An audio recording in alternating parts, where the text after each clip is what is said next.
Hello and welcome. As the war in Ukraine has fully entered into its third year, the conflict continues to appear to the world as having no immediate end in sight. While the Ukrainian armed forces have largely succeeded in defeating the Russian Navy at sea, the war on the land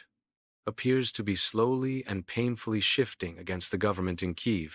while the government in Moscow appears to be increasingly emboldened by recent developments. In February of the year 2024, the Russian armed forces finally captured the city of Avdiivka, a major suburb of the city of Donetsk that had a pre-war population of more than 31,000 people, and Russian forces have been making a slow, creeping advance beyond Avdiivka ever since that victory. This significant battlefield shift comes at a precarious time when an American foreign aid package for Ukraine worth $61 billion for United States dollars continues to be held up in dollars, the United States Congress, delaying vital supplies. Meanwhile, in March, Vladimir Putin secured his re-election in Russia for a fifth term as the nation's president, meaning that he will continue ruling in the Kremlin at least until the year 2030, with a distinct possibility of getting extended even further for a sixth term until the year 2036. By that point, he would be 83 years old, which is not too much older than Joe Biden is today. It is important to realize that Vladimir Putin is already the longest-serving head of state in Russian or Soviet history since Joseph Stalin, and by the end of his current term in 2030, he will surpass Stalin. If he serves out through 2036, he will even surpass the reign of Catherine the Great to become the longest-serving head of state in Russian history since Peter the Great himself, the founder of the Russian Empire. With his political position as Russia's leader now secured for the rest of the decade, his greatest political opponent, Alexei Navalny, dead and silenced, and with a major terrorist attack in Moscow that his government is attempting to pin on the Ukrainians, there are whispers that the Kremlin is already preparing to roll out a second round of military mobilization in the country. This mobilization would seek to call up an additional 300,000 men for the war in Ukraine. However, even without the mobilization, the Russian armed forces have been able to offer up attractively high enough salaries to poor Russians in the country, and to even poorer foreigners enlisted as mercenaries, that they are still seeing a fairly consistent stream of around 30,000 newly recruited soldiers a month to the front line in Ukraine. Despite suffering massive casualties in Ukraine, the Russian ground forces numbers present on the front line have been continually increasing with time. According to the Royal United Services Institute, a major United Kingdom think tank, the Russians have greatly grown their troop numbers in Ukraine, up from only around 360,000 soldiers at the beginning of 2023 to around 470,000 soldiers only a year later, at the beginning of 2024.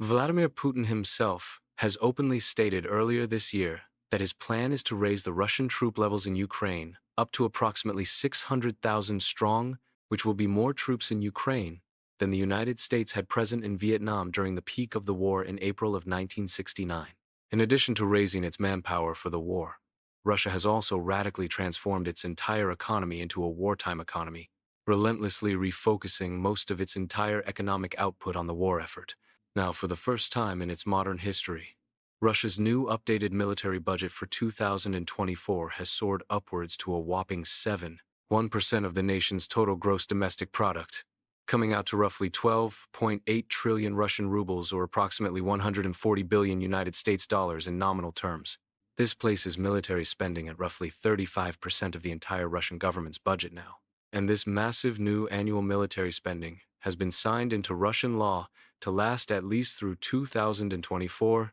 2025, and 2026. This is a huge 29% increase in Russian military spending from the year before, in 2023, and it shows that Russia is deadly serious about shifting its economy to a wartime footing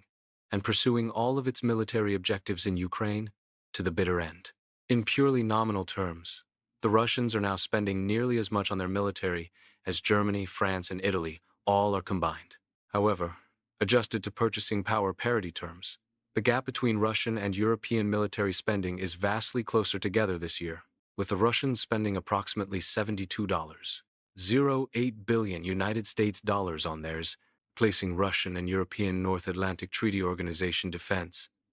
spending on about an equivalent scale for 2024 inches, purchasing power parity terms. As a result, Russia's military production levels are soaring, and according to the Royal United Services Institute, the Russians are now on track to produce about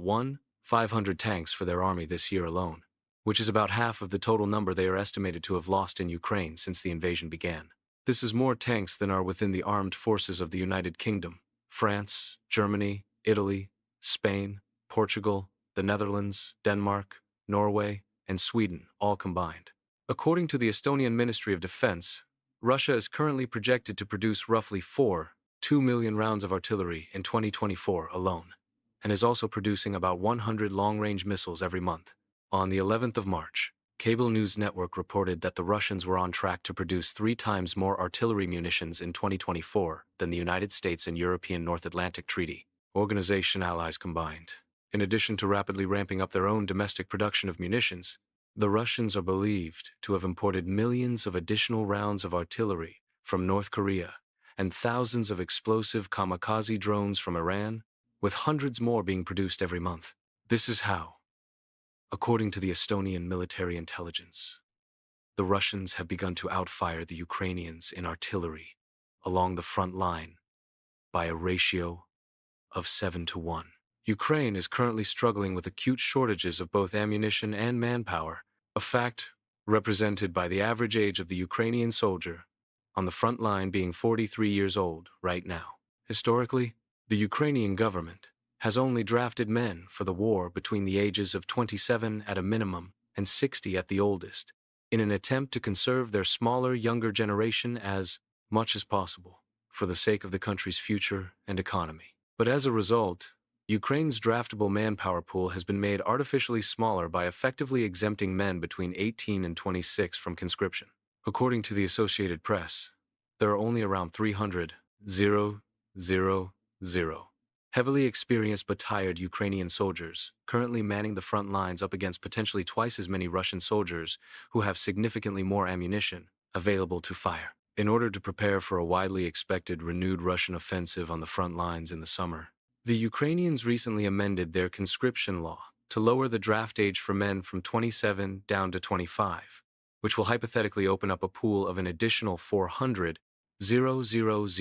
new 25 and 26-year-old men for the war who can be conscripted from. But as Ukraine struggles to acquire more ammunition and manpower, and as Russia surges their own munitions and manpower onto the front line to potentially overwhelm them, there is increasingly an amount of concern building that the summer of 2024 could end up becoming decisive and potentially disastrous for the Ukrainians. Vladimir Putin and Russia's ultimate objectives in Ukraine and strategies to pursue those objectives remain uncertain in the dense fog of war, and nobody in the world really knows what is going to happen next in Ukraine. But as it stands now, it seems fairly clear that Russia's priorities have changed very little since the opening days of the invasion more than 2 years ago. As a minimum goal, the Russians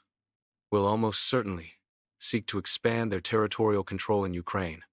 over all 4 of the Ukrainian provinces that they unilaterally declared to annex into Russia back in 2022, encompassing the entirety of the Luhansk, Donetsk,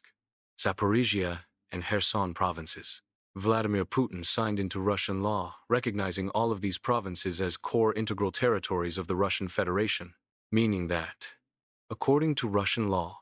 and the Russian perspective, the continued Ukrainian presence in these provinces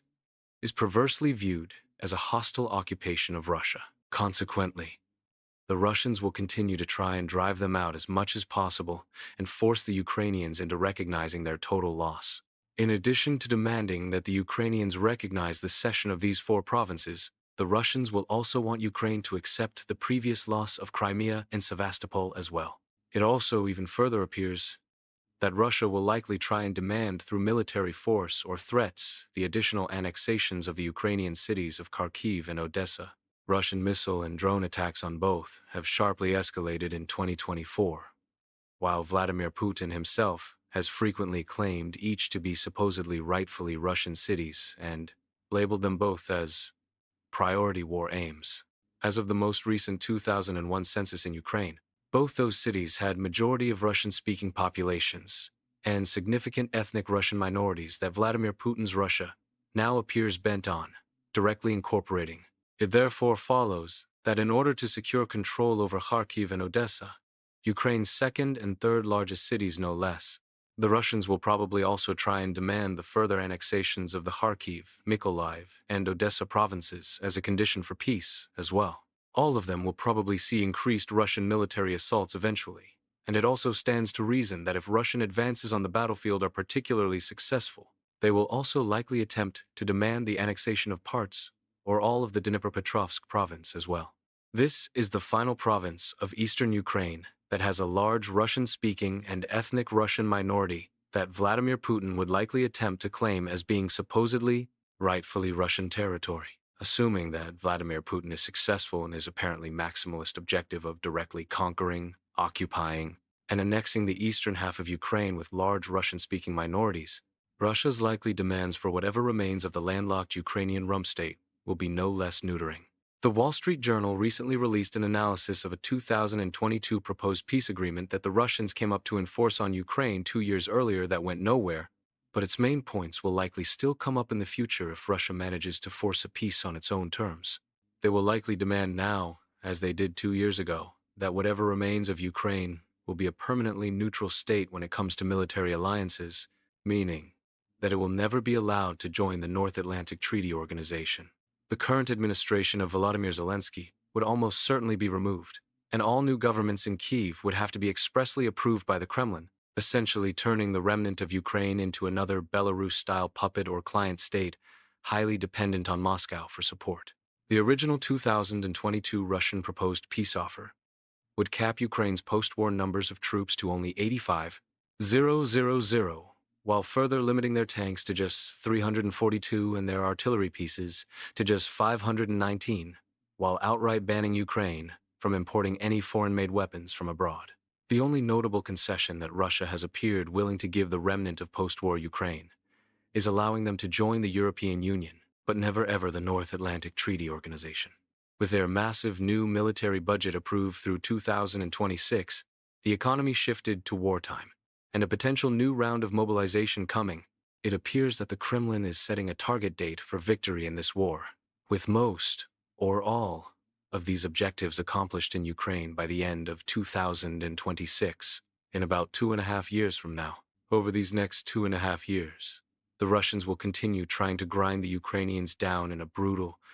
demoralizing, and costly war of attrition, in the hope that they will either steadily advance their own front lines militarily, or that the Ukrainian government will eventually concede for peace, or get overthrown when the costs of the war become too great to bear. At the same time, Russia's special services will continue attempting to erode support for Ukraine in the West, so that the Ukrainian armed forces continue struggling with sources of ammunition and equipment, as the Russians dump more and more of their own ammunition and equipment onto their own side. Vladimir Putin now rather infamously said, back in 2005, that the collapse of the Soviet Union was the greatest geopolitical catastrophe of the 20th century. At the time when he said it, there were very few people who actually believed that he would ever do anything about it. But here we are, nearly 20 years later, with Vladimir Putin still in power in the Kremlin, and with his regime spearheading Russia's fourth war in the former Soviet world since he took over control. There is a clear established pattern that Vladimir Putin's ambitions in the former Soviet world will likely not end, even if Ukraine is completely subdued in its entirety. And with the Russian economy now fully shifted to a wartime economy, the Russians will be economically incentivized to continue the wars after Ukraine too. If Russia were to eventually manage taking over full control of the Kherson, Mykolaiv, and Odessa provinces in Ukraine's south, it would establish a continuous land bridge from the Russian mainland to Transnistria, a deeply pro-Russian separatist region of Moldova that controls a narrow strip of land between the Ukraine border and the Dniester River. This region has a population of around 365,000 people, about 30% of whom are ethnically Russian. Transnistria has requested direct annexation into Russia on multiple occasions since it secured its de facto independence through force and with the help of Russian troops that killed hundreds of people back in 1992. Around 1,500 Russian soldiers remain in Transnistria to this day, as occupiers or peacekeepers depending on your point of view, and the Russians even went so far as to set up polling stations in Transnistria in March of 2024 that allowed Transnistrian residents to vote in the Russian presidential election for Vladimir Putin, which sparked outrage in Moldova. As Moldova is neither a member state of the European Union or the North Atlantic Treaty Organization, and was itself a former Soviet republic for decades during the 20th century, Moldova is a highly vulnerable next target for Russia in the event the Ukraine collapses. The country has a very small population of only about 2.5 million people, that is, majority Romanian, and a tiny standing army of only 6,500 personnel. Russia could end up repeating the same playbook that they have done previously in both Ukraine and Georgia by recognizing the independence of Transnistria and then sending in the army with the excuse of protecting the ethnic Russians in Transnistria. That ends up with a complete Russian occupation of the whole of Moldova, again like back during the Soviet era. Russia's probable ultimate ambitions extend beyond Georgia, Ukraine, Transnistria, and Moldova as well. In early 2023, a 17-page internal strategy paper related to Belarus,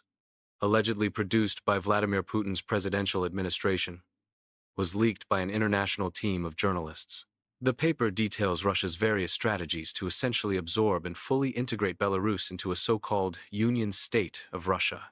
and Belarus by no later than 2030 at the end of Vladimir Putin's fifth term in office. The paper details out the increasing Russification of Belarusian society, which has long been underway for decades now, under the dictatorial regime of Alexander Lukashenko, who has continually remained in power in Belarus for 30 years now, ever since 1994. In the decade between 2009 and 2019, the most commonly spoken language by district in Belarus dramatically shifted from Belarusian to Russian, while Russian has emerged as the country's most dominantly spoken language over Belarusian, with fewer than 20% of Belarusians today citing the Belarusian language as their primary language spoken at home, while both Russian and Belarusian remain as the co-official languages of the Belarusian state.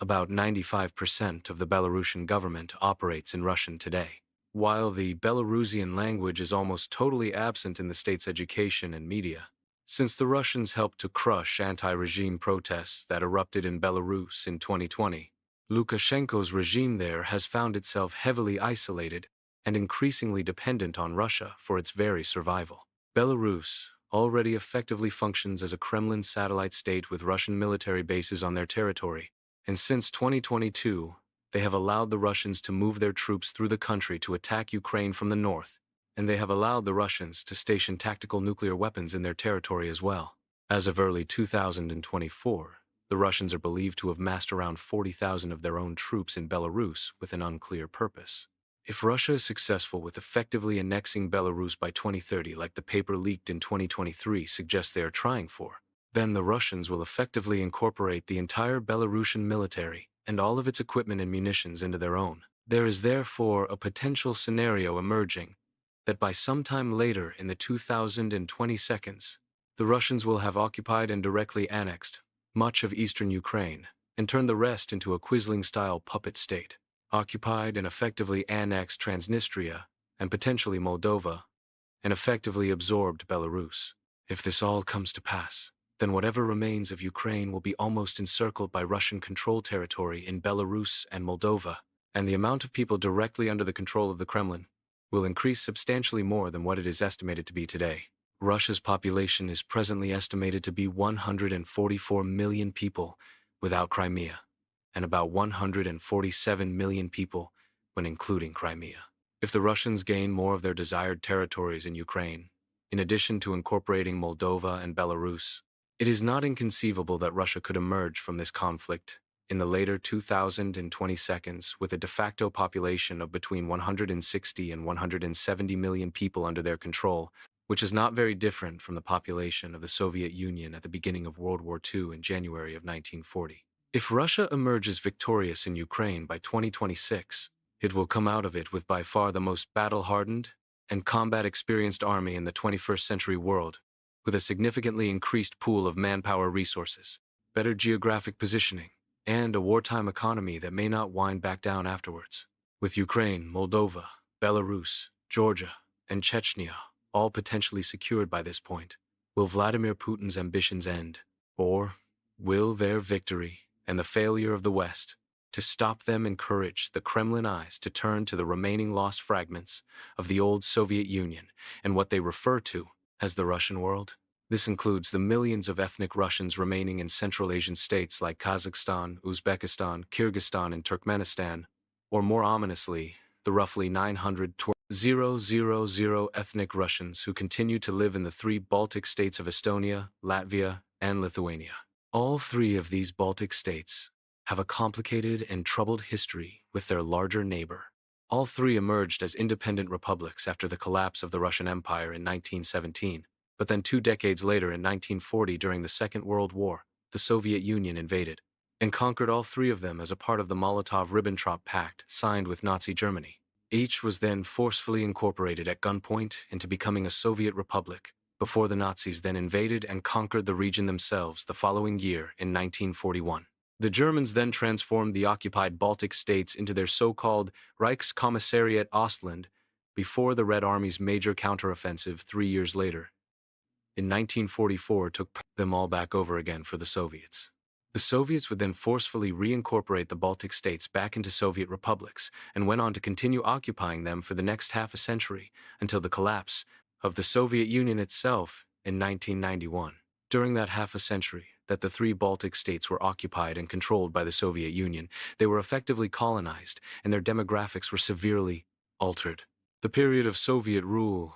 included mass executions, deportations, and repression of the native Baltic populations between 1940 and 1941 and 1944 to 1991. It is estimated that roughly 605,000 residents of the Baltic states were either killed or deported by the Soviets. Much of their property and belongings were seized and handed over to new Soviet colonists as Moscow pursued a policy of Russification in each of them that included the suppression of the native Baltic languages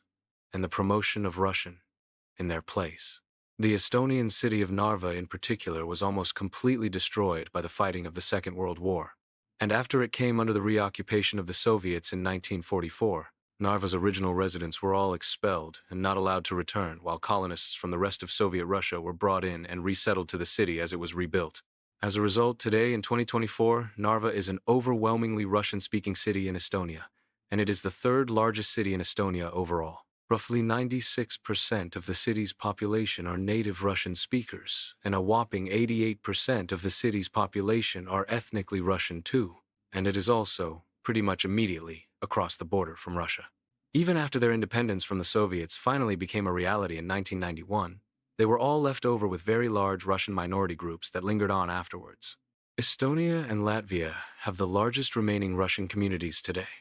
with ethnic Russians representing roughly a quarter of the total populations in each of them, with large Russian demographics in cities like Narva and Daugavpils, near to the Russian and Belarusian borders. One of Russia's primary arguments for invading Ukraine in 2014 and again in 2022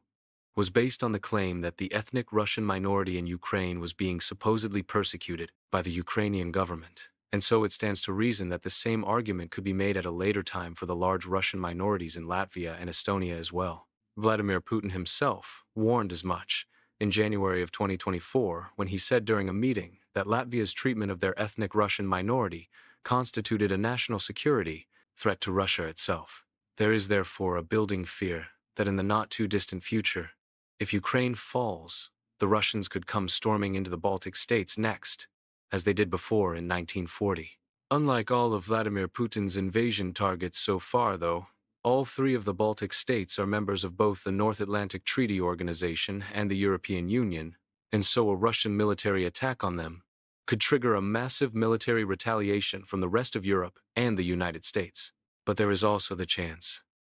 that it might not. It is well known that the North Atlantic Treaty Organization Military Alliance Charter includes a clause known as Article 5, which enables any North Atlantic Treaty Organization member state who is attacked to call on the rest of the alliance to defend them. However, it is important to understand the very specific wording of Article 5, which reads verbatim. The parties agree that an armed attack against one or more of them in Europe or North America shall be considered an attack against them all, and consequently they agree that if such an armed attack occurs, each of them an exercise of the right of individual or Collective self-defense recognized by Article 51 of the Charter of the United Nations will assist the party or parties so attacked by taking forthwith individually and concert with the other party such action as it deems necessary, including the use of armed force, to restore and maintain the security of the North Atlantic area. The very important phrase,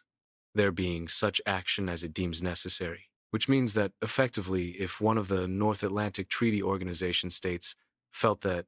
sending a few first aid kits or helmets to the attacked country met the criteria for action that it deemed necessary, then that is all that is technically required of them legally. All of the members of the North Atlantic Treaty Organization could choose to respond as rapidly or as slowly, as decisively or as cautiously as they each deem necessary, essentially meaning that some would respond very strongly, while others might hardly respond at all. If Russia decided to test the solidarity of the North Atlantic Treaty Organization in Article 5 with an attack on the Baltic States, it would not have to be an all-out, full-scale invasion of them, at least not at first. Russia could one day test Article 5 by conducting a very limited invasion into Estonia, perhaps by stepping just over the border and seizing the Russian-speaking city of Narva, or turning it into a de facto independent separatist state, repeating their previous limited invasions to prop up separatist entities into Ukraine, Georgia, and Moldova. If the Russians opted to initiate a full-scale invasion of the Baltic states instead before or after seizing Narva, they might be able to overrun all three countries within only hours or days. The Baltic states are not very big, and they are almost completely surrounded by Russian and Belarusian territory and the Baltic Sea. Russian forces could invade them by land from 3 different directions, and there is nowhere really for Baltic-based troops to retreat towards. In the opening weeks of the Russian invasion of Ukraine in early 2022, the Russians managed to militarily occupy roughly 54,000 square miles of Ukrainian territory, which is about 80% of the same area as the 3 Baltic states combined. If the Russians decided to eventually invade the Baltic states, they would rapidly advance towards major ethnic Russian-majority cities like Narva in Estonia and Daugavpils in Latvia, while the primary objective of the Russian Baltic Fleet, based in Kaliningrad, would be to quickly secure control over the sparsely populated Estonian island of Hiiumaa. There are only 9,000 people who live on this island. So, if the Russians were able to seize control over it quickly, they could set up anti-access area, denial, or A2AD weapon systems on the island, like anti-air and anti-ship missiles, and transform it into a military outpost between their separated territories of St. Petersburg and Kaliningrad with the intent of keeping their own maritime supply lines open, and denying the North Atlantic Treaty Organization the ability to intervene with air or naval assets from Finland, Sweden, or Poland. Meanwhile, Russian ground troops would attempt to rapidly advance from Kaliningrad and Belarus in a pincer attack to seize control over the highly strategic Suwalki Gap, the roughly 100 kilometers wide choke point between Kaliningrad and Belarus. That is the only geographically available land connection between the Baltic states and Poland, and therefore between the Baltic states and the rest of the North Atlantic Treaty Organization in the European Union. If the Suwalki Gap was seized quickly by the Russians, in addition to strategic islands like Hiiumaa, then the Russians would effectively encircle the Baltic states and cut them off from being easily resupplied or reinforced from the rest of the North Atlantic Treaty Organization. In 2016, the RAND Corporation, an American think tank, ran several simulations that concluded with the availability of North Atlantic Treaty Organization troops in the area. At the time, a surprise Russian offensive on the Baltic states could see Russian tanks rolling through the streets of the Estonian and Latvian capitals within only 36 to 60 hours after the invasion began. If they were successful with taking over the Baltic states this rapidly, then the Russians would attempt to present the North Atlantic Treaty Organization with a situation known as a fait accompli. The Russian occupation of the Baltic states would already be accomplished, and there would be no reversing this fact unless the North Atlantic Treaty Organization decided to go to war with Russia over the issue, which would have the potential to escalate into a nuclear confrontation. Then would come the decision for the people living in North Atlantic Treaty Organization countries. Would they be willing to go to war and potentially die over the status of the Baltic states, or would they more or less accept the new reality? While a Russian attack on the Baltic states is almost certainly nowhere near imminent, There is a substantial amount of growing alarm that if Russia emerges victorious in Ukraine, it could only become a matter of time. In January of 2024, Germany's defense minister Boris Pistorius warned that Europe could face a direct war with Russia within 5 to 8 years after the conclusion of the war in Ukraine, if it ends on Moscow's terms. The next month, in February, Denmark's defense minister gave an even more dire warning, claiming that Russia could test Article 5 inches North Atlantic Treaty Organization solidarity with an attack on a member state within 3 to 5 years from the present. The outgoing chief of the Estonian Military Intelligence Agency recently estimated that the Russians could be prepared for a war with the North Atlantic Treaty Organization within only 4 years after wrapping up their current war in Ukraine, while Poland's National Security Agency is even more aggressively estimated that Russia could attack a North Atlantic Treaty Organization member state within only 3 years after the conclusion of the war in Ukraine. These various estimates from senior European military and intelligence agency suggest that a potential Russian assault on the Baltic States, limited or full scale, could take place within the next 3 to 8 years from today,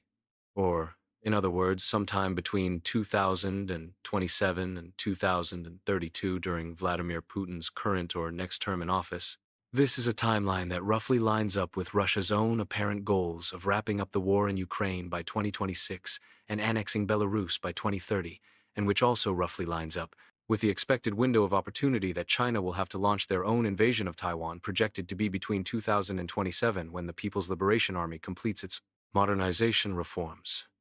and 2032, when the 22nd National Congress of the Chinese Communist Party will be held,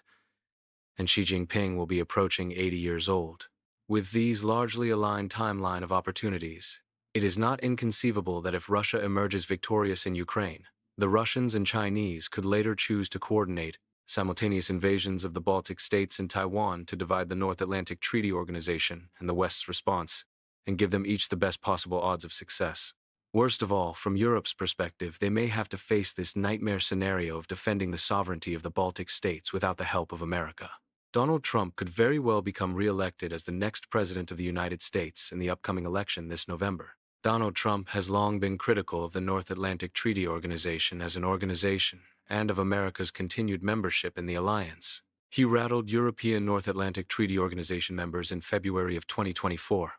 when, during a campaign rally, he openly stated that he would encourage the Russians to do whatever the hell they want to any European North Atlantic Treaty Organization member that he deemed to be not spending enough on defense. So,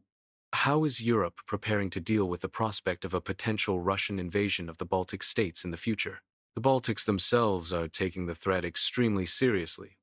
with the memory of the half a century of Soviet occupation in the 20th century still fresh in their minds. Estonia and Lithuania have continually maintained a system of military conscription ever since their 1991 independence, while Latvia has recently confirmed that they will be reintroducing their own conscription system in January of 2024. The defense ministers of Estonia, Latvia, and Lithuania all jointly announced that their countries would begin the construction of the so-called Baltic Defense Line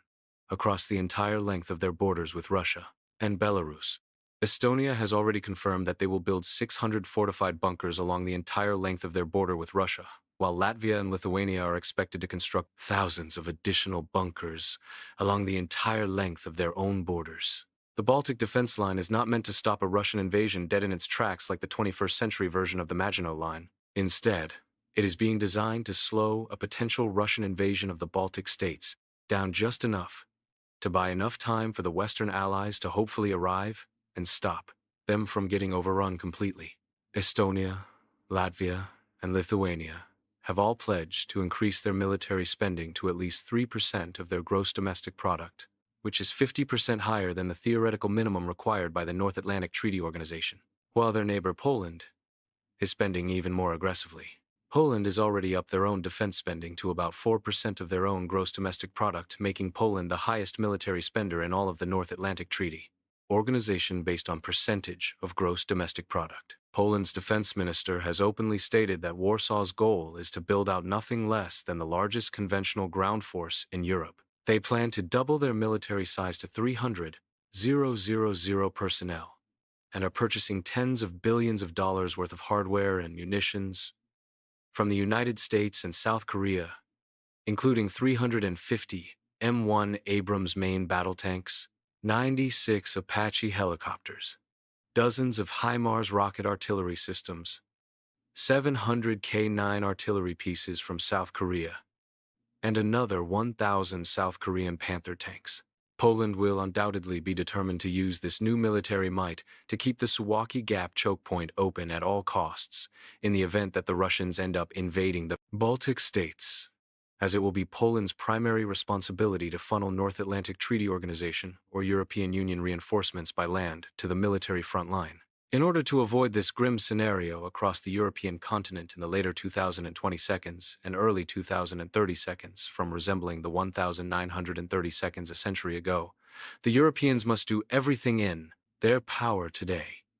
to ensure that the Russian war machine is stopped in Ukraine before the war has a chance to expand in the future. If the Russian army emerges completely victorious in Ukraine, then there is a high probability that by the end of the decade, Russian troops will be advancing through the Baltic States next, and the Europeans may be faced with a previously unimaginable decision, going into a full-scale war with Russia that will ravage Europe, or going down the path appeasement that could lead to the collapse of the North Atlantic Treaty Organization and the European Union as credible institutions forever. To date, since the Russian invasion of Ukraine began more than 2 years ago, mostly Western nations have delivered more than $380 billion worth of financial aid to Ukraine, with nearly $118 billion of that amount being direct military aid. This aid is vital, for the stability of the entire continent now rests on the outcome of the battles being fought in the fields of Ukraine. Thank you for watching. We'd love to hear your thoughts. Tell us in the comments what surprised you the most in this video, or what you found the most fascinating. If you enjoyed this video, be sure to leave a like and subscribe to the channel. Many more thrilling, shocking, and mind-blowing stories are coming soon.